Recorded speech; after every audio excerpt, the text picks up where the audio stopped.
한번 들어가 보죠. 이제 우리가 맞아, 이걸 켜놨어야 되는데.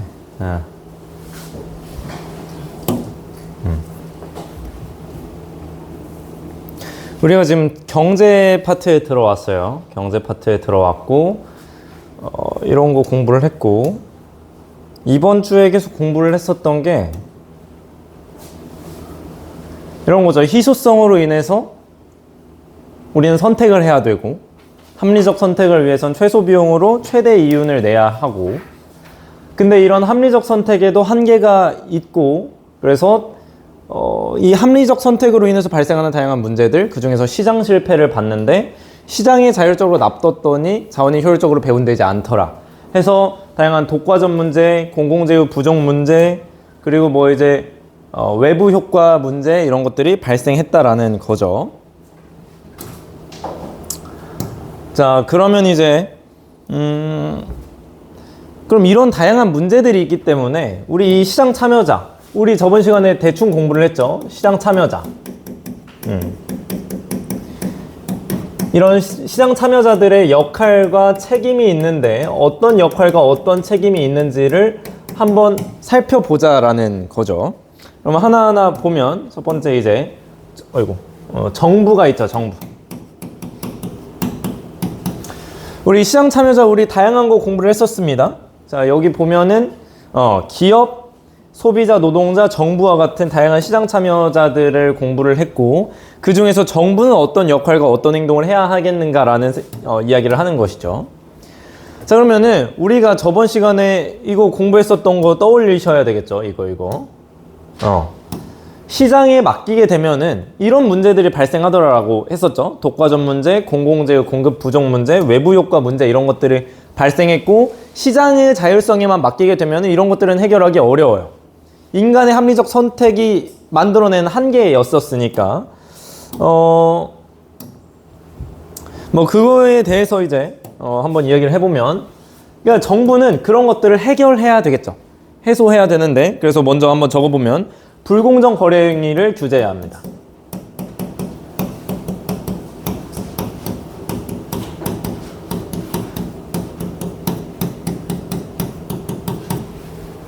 불공정 거래 행위를 규제해야 하고, 자, 대표적으로 이제 독과점 기업을 우리 공부했었잖아요. 이제 독과점 문제가 생기더라. 시장 실패 중에 하나로 독과점 문제가 생겼으니까 이런 독과점 기업을 규제해야 되겠죠. 독과점 기업 규제해야 되겠고, 특히 이 과점 시장에서 부당한 공동행위를 하기도 했죠. 그죠? 이런 불공정행위들, 다양한 불공정행위들이 있는데, 뭐 대표적으로 우리 담합행위 공부를 했었었죠. 가격을 올리기 위해서 이 소수의 기업들이 짜고 치는 거예요. 가격은 이 정도로 제한을 하고, 뭐 이제 공급량은 이 정도로 제한합시다, 이런 식으로 담합행위를 하는데, 그런 것들을 제한하는 방법이 있겠죠. 이런 것들을 통해서 불공정 거래 행위를 규제하는 역할을 해야 합니다. 정부는. 왜냐하면 시장의 자율성에만 맡기게 되면은 해결되지 않으니까요. 자, 그러면 이 두 번째, 공공재를 생산하고 공급해야 돼요. 공공재의 생산 및 공급.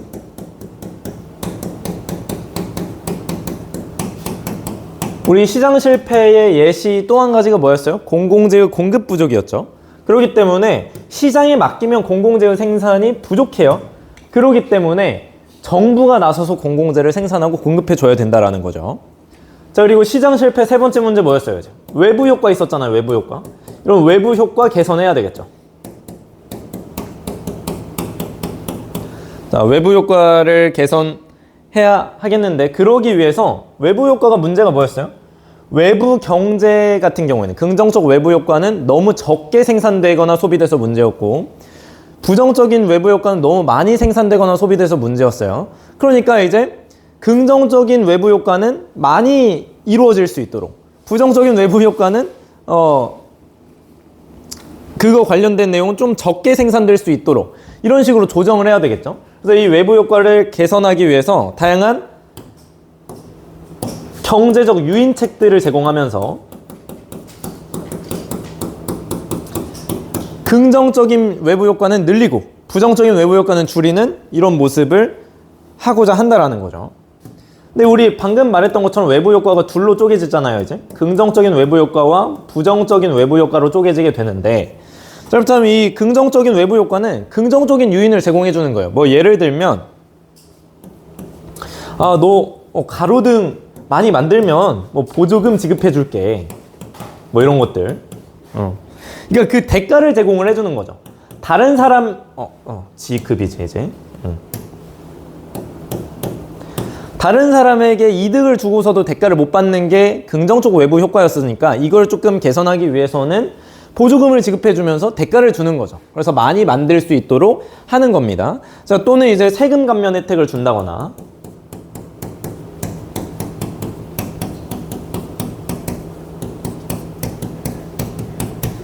자, 이런 방법으로 외부 효과를 개선할 수 있다는 점 확인하시면 되겠고요.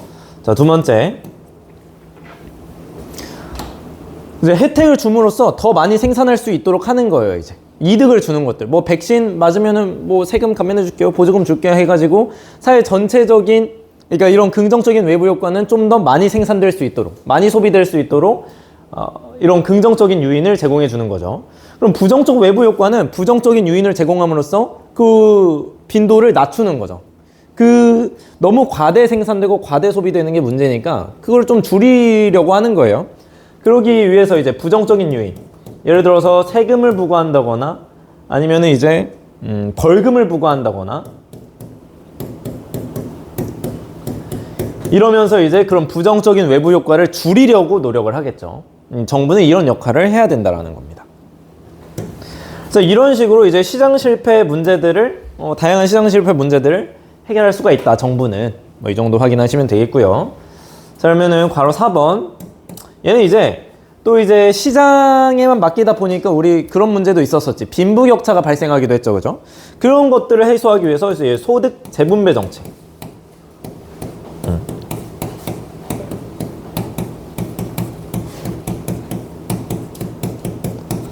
소득 재분배 정책을 하게 됩니다. 그래서 뭐 예를 들면 뭐 사회보장제도, 우리 이거 공부했었던 거 기억나나요? 우리나라의 사회보장제도, 뭐 사회보험, 공공부조, 사회서비스 이런 것들을 통해서 빈부격차를 좀 완화시키고 소득 재분배를 이렇게 하려고 하는 거예요. 그리고 이제 뭐 누진세 같은 경우, 부자 같은 경우에는 더 높은 세율로 세금을 내도록 하는 거예요. 부자는 많이 내고 가난한 사람은 적은 비율로 내고, 이런 식으로 누진세를 하면서 이런 식으로 소득 재분배 정책을 펼침으로써 경제적 불평등을 완화시키고자 하는 거죠.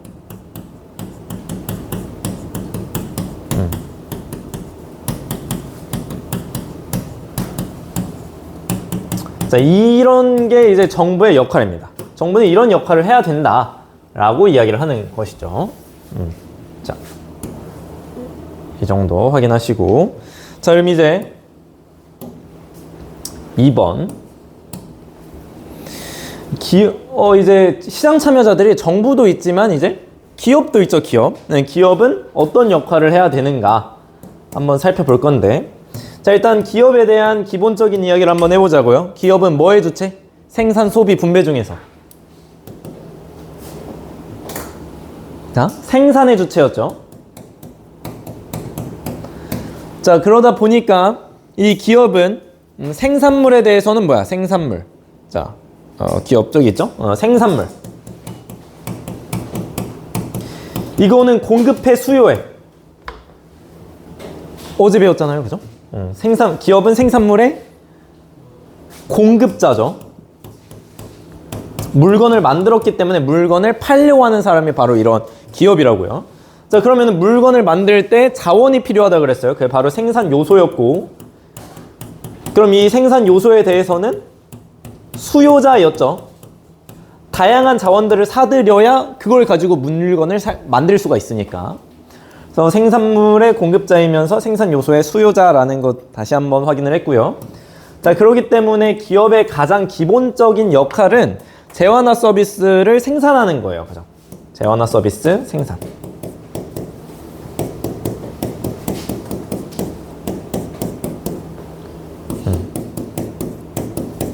이제 가장 기본적인 역할인 거죠, 이게. 그래서 결국에는 이런 기업은 재화나 서비스를 생산함으로써 뭐를 창출하려는 목적을 가지고 있는 거예요? 그래서 생산을 통해서 우리 이런 이야기 했었죠? 이윤을 추구한다 그랬었죠? 그래서 이윤 창출, 이 목적입니다.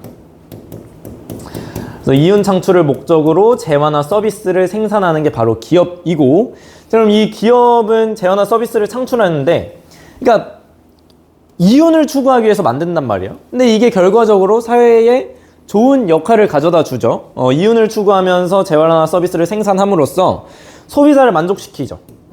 뭐 이게 애덤 스미스의 생각이긴 하죠. 소비자를 만족시키더라. 소비자 만족. 그러니까 우리가 이제 아침에 뭐 밥을 먹고 커피를 마시고 이럴 수 있는 거는 뭔가 이제 그 기업의 자비심 때문이 아니라 이기심 때문이다. 이윤을 창출하려는 그들의 목적 때문에 이루어질 수 있다라는 이야기가 여기서도 이어지는 거죠. 자, 그리고 이제 뭐 일자리를 창출하죠. 그러니까 생산 요소를 수요하니까요. 이제 노동자들을 사들이니까 임금을 주고 이제. 그러니까 이제 일자리를 창출하는 이런 역할을 하게 되더라라는 거 확인하시고. 자, 그럼 이제 괄호 2번을 보면 기업의 사회적 책임.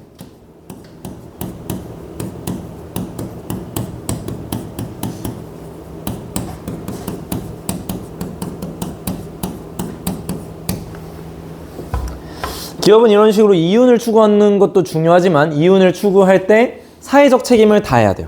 사회적 책임을 다해야 한다. 사회적 책임을 다해야 되는데, 그러니까 뭐 예를 들어서 너무 막 자기 이윤을 추구하겠다고 막 환경을 오염시키거나 이러면 안 된다는 거예요. 법과 윤리를 준수하고 사회에 공헌도 하고 이런 사회적인 책임이 있다라는 거죠. 기업 역시.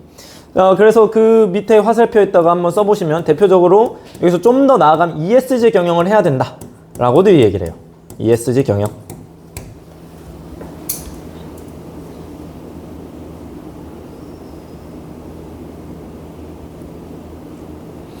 그래서 친환경, environmental, 사회적 책임, social, 건전한 지배구조, governance를 합친 내용이에요. 그러니까 환경도 생각하고 친환경 쪽이고 어떤 기업 경영을 윤리적으로 하고 이런 것들을 하는 경영을 해야 된다라는 거죠.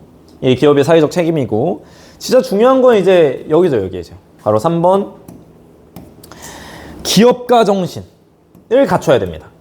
모든 기업인들은 기업가 정신을 갖춰야 돼. 그럼 이게 여러분들이 중3 때 이거 공부를 했을 거예요. 기업가 정신.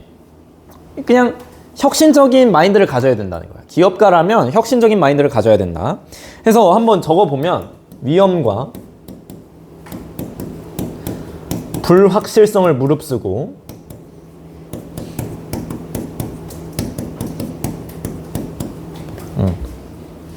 무릅쓰는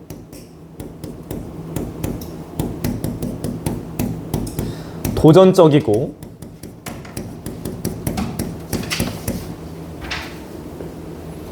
창의적인 정신.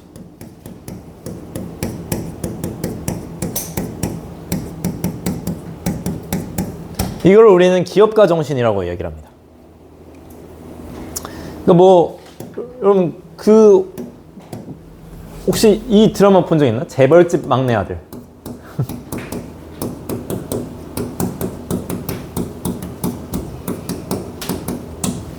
혹시 본 적 있어요? 본 적 없나? 여기 보면은 진양철 회장님이 등장해요. 이따가 영상 한번 틀어줄 거예요. 진양철 회장님이 계시는데 이때 이 순양이란 그룹이 있거든요. 순양 그룹이 있는데 이 순양 그룹이 삼성, 지금의 삼성이라고 생각하시면 돼요. 삼성. 근데 이제 이 진양철 회장님 때의 순양은 아직 반도체가 잘 나가지 못하는 그런 상태의 기업인데 반도체 시장에 새롭게 뛰어들었어요. 반도체 시장에 새롭게 뛰어들었는데 이제 그 선두주자로 달리고 있었던 미국, 일본이 막 너무 잘 치고 나가고 또 뭐 반도체 시장에서 우위를 점하기 위해서 막 가격을 싸게 판매를 하고 있어. 그러다 보니까 이 순양그룹의 반도체가 잘 안 팔리기 시작하는 거예요. 적자가 나는 거야, 이제. 적자가 지금도 심했어요, 이제. 그러니까 막 주변에서 막 말을 해요. 이제. 아, 반도체 포기해야 되는 거 아닌가요? 반도체 돈이 안 되잖아요. 반도체 포기하세요. 이러는데 이 진양철 회장님 꿋꿋이 밀고 나갑니다. 지금 이 위험한 상태예요. 적자 상태. 불확실해요. 이게 잘 될지 안 될지 몰라.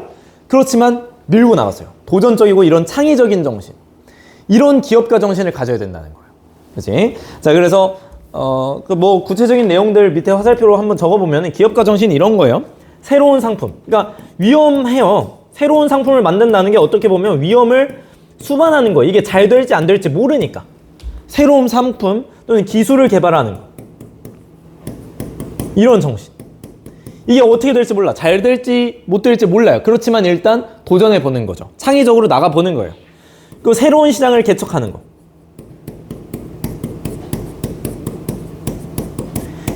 자, 우리가 이제 뭐 그동안에 아프리카에 막 무역을 안 했는데 아프리카에 막 투자를 해. 아프리카에서도 막 상품을 팔기 시작해. 이런 새로운 시장을 한번 개척을 해보는 거죠. 이것도 잘 될지 안 될지 모르지만 일단 도전해보는 거예요. 이제. 그리고 뭐 경영 조직을 혁신하는 거.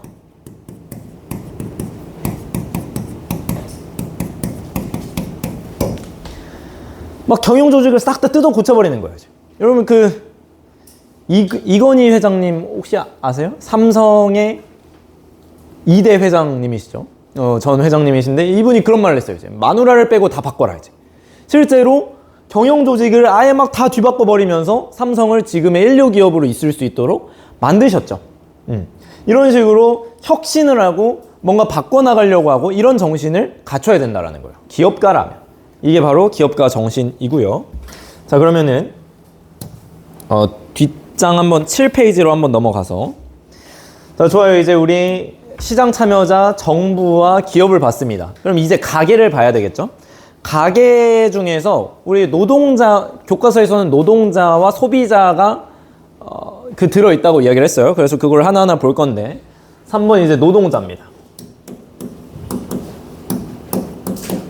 자, 그럼 이 노동자라고 한다면 이 노동자는 일단 생산 요소 중에서 노동을 제공하는 사람이에요. 노동.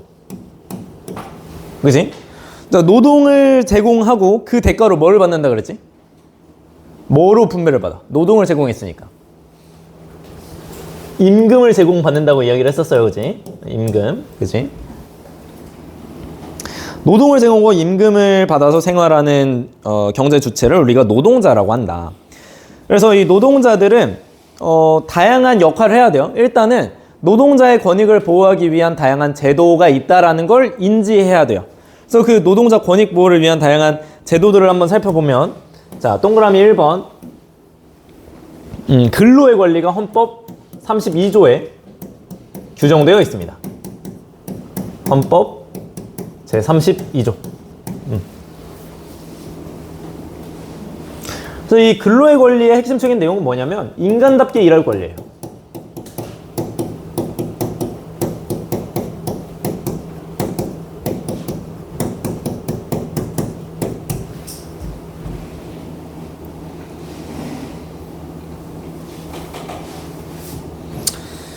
인간답게 일할 권리인데, 그러니까 이제 정말 안 좋은 환경에서 장시간 노동을 하고 뭐 임금 막 너무 적게 받고 이런 게 아니라 정말 인간답게 최저임금도 보장받고 근로 조건도 괜찮고 뭐 장시간 노동 안 하고 뭐 환경도 괜찮고 이런 근로를 해야 된다라는 거죠. 그래서 이 헌법 제32조에서 파생돼 가지고 다양한 법률들이 제정이 됩니다. 해서 근로자의 인간다운 근로를 보장하기 위해서 근로기준법이 제정되고요.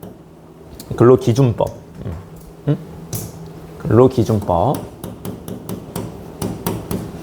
그러니까 인간다운 근로 조건의 기준을 정해 놓은 거예요. 이 기준의 미만이면은 그건 무효가 되는 거죠. 우리 시험도 한번 봤으니까 기억이 나죠.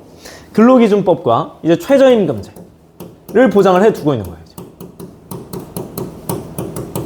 근로기준법, 최저임금제. 자, 그러면 이 근로기준법, 최저임금제는 왜 이렇게 해놨을까요? 방금 말했던 것처럼 인간다운 노동 환경을 보장하기 위해서, 이 노동자들이 인간다운 환경에서 일할 수 있도록 하기 위해서 이런 거예요. 자, 그래서 한번 적어보면 노동자의 생활 안정.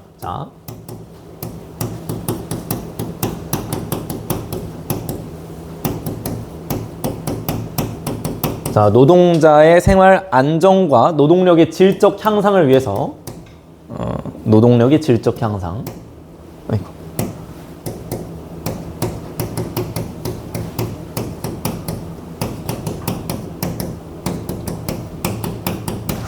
노동력의 질적 향상을 위해서 이런 근로기준법과 최저임금제를 두고 있는 거죠.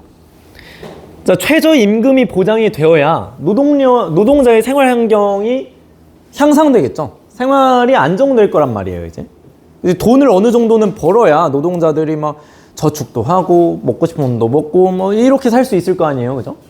그리고 이제 이런 근로기준법 최저임금제가 보장되어야, 그러니까 휴게 시간도 딱 보장이 되고, 그러니까 요즘은 옛날에 제조업이 가장 주였을 때는 그냥 뭐 창의적인 생각, 뭐 노동의 질 이런 게 중요하지 않았죠. 그때는 그냥 열심히 막 조립만 하면 됐어요. 근데 요즘 시대는 어때? AI 시대, 첨단 산업 시대예요. 노동자들의 창의력, 질적으로 우수한 노동력이 중요해진 시대예요.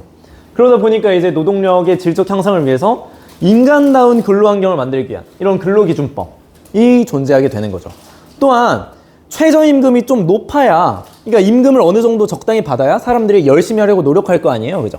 그러니까 그런 임금이 높아지면 높아질수록, 뭐 전부 다 그런 건 아니지만 높아질수록 사람들은 열심히 일하려고 한다고요. 질적으로 향상이 된다고, 노동력이. 그러니까 그런 걸 위해서 이런 법들을 두고 있는 거예요, 이제. 자, 그러면 동그라미 2번. 이런 근로의 권리, 근로기준법과 최저임금제만 둔 게 아니라 근로 3권도 두고 있습니다. 근로 3권. 자, 근로 3권은 내용부터 한번 볼게요. 이게 헌법 제33조에 보장이 되어 있고, 이거 내용을 한번 살펴보면, 자, 기업 일단 단결할 수 있는 권리가 있어요. 자, 노동자들이 단결할 수 있는 권리가 있다고요. 자, 그래서 노동자들이 단결해서 노동조합을 결성할 수 있는 권리가 단결권입니다. 노동자들이 단결을 해서 노동조합을 결성할 수 있는 권리가 단결권이다. 근로자들을 위해서 있는 법이에요, 이것도. 권리이고. 자, 그리고 두 번째, 단체 교섭권이 있습니다. 자, 노동조합을 만들었는데 노동조합이 아무 힘이 없으면 뭐예요, 이제? 그럼 뭐 무용지물이잖아요, 그죠? 이 노동조합 단체로 사장님과 교섭할 수 있는 단체 교섭권이 있습니다. 단체로 교섭할 수 있는 권리.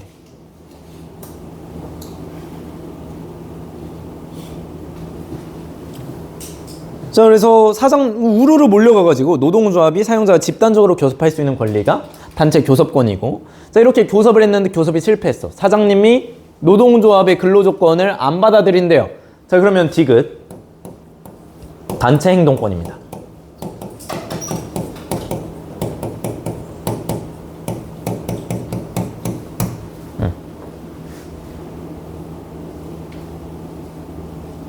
그러니까 이제 사장님이 노동조합의 근로조건을 안 받아들여줘요. 그러면은 이제 자신들의 어떤 조건을 관철시키기 위해서 싸울 수 있는 권리요. 싸울 수 있는 권리. 쟁의 행위를 할 수 있는 권리.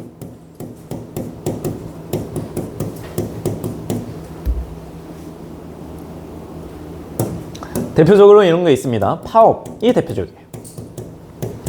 파업이라고 들어봤죠, 이제. 나 이제 우리의 근로조건을 안 받아들여줘? 임금 안 높여줘? 일 안 해 하면서 파업해버리는 거예요, 지금. 또는 태만하게 업무를 할 수도 있어요. 태업. 그래서 이 노동자들의 가장 강력한 권리인 거죠. 우리 조건 안 받아? 그럼 우리 일 안 해. 뭐 이런 식으로 이제. 네, 이런 식의 권리를 두고 있습니다. 자, 그러면은 이런 근로 3권을 왜 두고 있을까? 그 이유는 간단하죠. 사장님이 근로자들보다 힘이 좀 있는 위치잖아요. 좀 더 강력한 위치에 있죠. 그러니까 우리 초기 자본주의 사회를 한번 생각해 보자고요, 이제. 노동자들은 자본가들이 없으면 돈을 못 벌어요. 그러니까 이제 자본가들이 노동자들에게 저금 임금을 주면서 장시간 노동을 시키고 노동자들을 막 착취시켰단 말이야. 그러니까 그런 문제가 발생하니까 이런 권리들을 두기 시작한 거죠. 사장님이 노동자들을 착취할 수 있는 위치, 높은 위치에 있다 보니까 노동자들이 막 사장님한테 가서 임금 좀 올려주세요 못한단 말이에요. 혼자서는 이제. 왜냐면 사장님이 좀 더 갑의 위치에 있으니까. 그러니까 이제 이런 문제를 해결하기 위해서 노동자들끼리 뭉칠 수 있게 해준 거죠.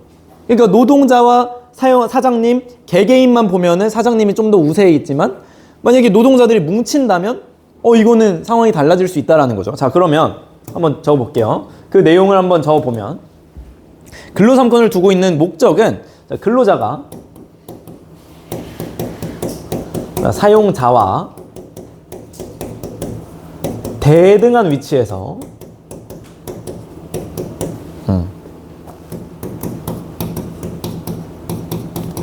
자, 근로 조건을 개선하기 위함이에요.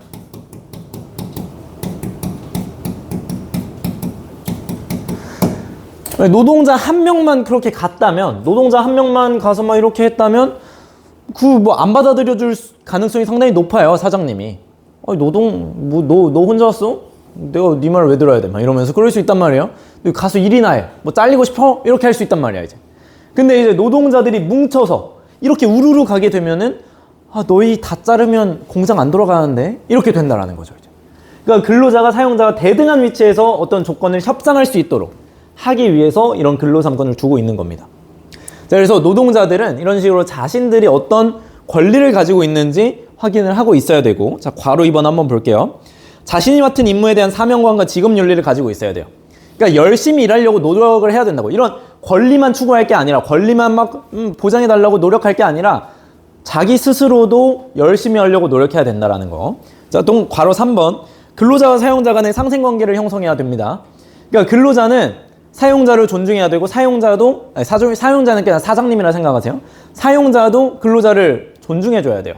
그러니까 둘 다 서로를 존중해줘야 된다는 거지. 사장님도 노동자를 착취하려고 하지 말고, 노동자도 너무 임금 올려달라고 떼쓰면 안 된다는 거예요, 이제. 왜냐면 결국 기업이 망하면 노동자도 실직이에요.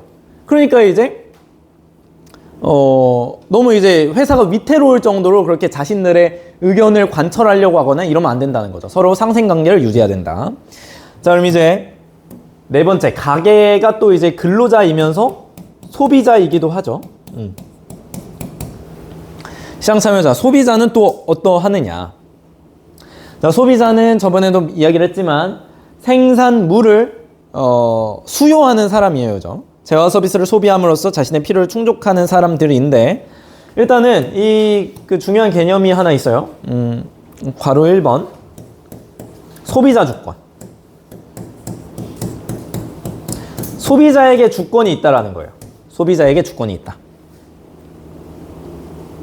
그러니까 결국에 기업이 물건을 생산할 때 기업도 역시 물건이 팔려야 기업도 돈을 벌어요. 그러니까 기업은 소비자의 니즈를 맞출 수밖에 없다라는 거예요. 소비자들이 원하지 않는 물건을 만드는 회사, 도태될 수밖에 없어요.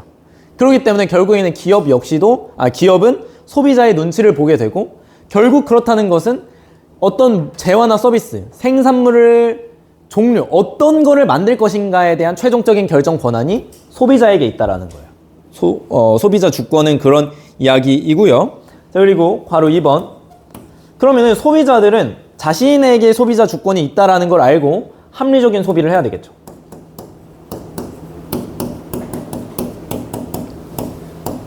자, 합리적인 소비를 한다는 건 결국 무슨 말이겠어요, 이제?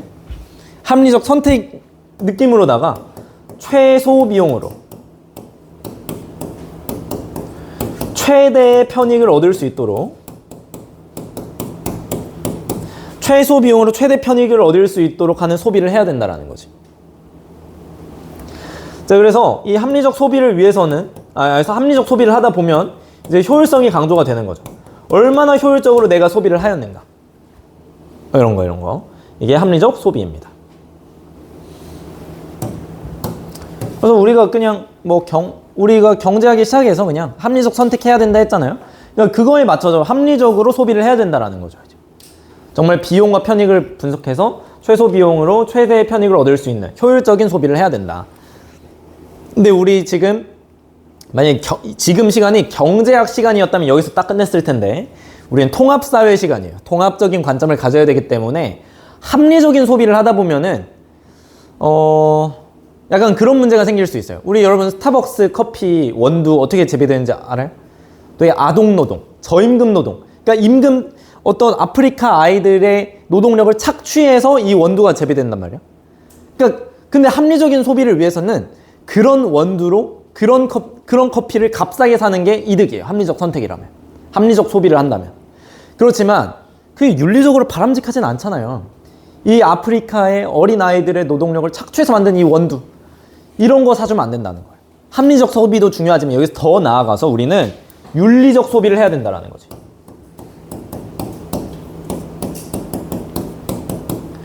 어떤 물건을 만들 때 상당히 막 환경 오염을 많이 했어? 그럼 그런 물건 사주면 안 된다는 거예요.